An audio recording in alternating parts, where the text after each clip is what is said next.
కల్తీ water melons మార్కెట్‌లో చాలా ఎక్కువగా అయిపోయాయి ఫ్రెండ్స్. వాటర్ మిలన్ అయితే సమ్మర్‌లో చాలా మంచిది స్కిన్ హైడ్రేషన్‌కి. కానీ ఈ మధ్య దీనిలో ఆర్టిఫిషియల్ ఫుడ్ డైస్ యూజ్ చేసి వీటిని రెడ్ కలర్‌గా చేసేస్తున్నారు. వాటర్ మిలన్ కొన్నాక ఒక చిన్న టెస్ట్ చేయండి ఇంట్లోని. అది అడల్టరేటెడా కాదా అనేది ఈజీగా తెలిసిపోతుంది. సో, ముందుగా అయితే మనం ఇలా వాటర్ మిలన్‌ని కట్ చేసుకున్నాక ఒక చిన్న కాటన్ స్వాబ్ కానీ లేదా టిష్యూ పేపర్ కానీ తీసుకొని వాటర్ మెలన్ పైన జెంటిల్‌గా రబ్ చేసి చూడండి. ఇన్ కేస్ ఎలాంటి కలరు రాలేదు అంటే వాటర్ మెలన్ మంచిదే. అండ్ అది నేచురల్‌గా రైప్ చేశారు అని అర్థం. ఒకవేళ నా కేస్‌లో అయినట్టు ఇలా రెడ్ కలర్‌లోకి వచ్చింది అంటే దీనిలో ఎరిథ్రోసైన్ బి అనే ఒక toxic red die colour inject చేశారు అని అర్థం friends.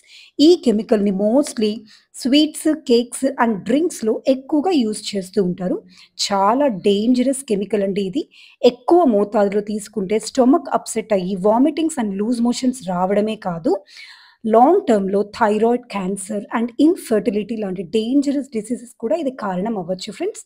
So, next time water melon తినే ముందర ఇలా డెఫినెట్‌గా చెక్ చేసి చూడండి. మీ ఫ్రెండ్స్ అండ్ ఫ్యామిలీతో ఈ మెసేజ్‌ని తప్పకుండా షేర్ చేసుకోండి. ఇలాంటి మరిన్ని టిప్స్ కోసం ఛానెల్‌కి సబ్స్క్రైబ్ చేసేసుకోండి.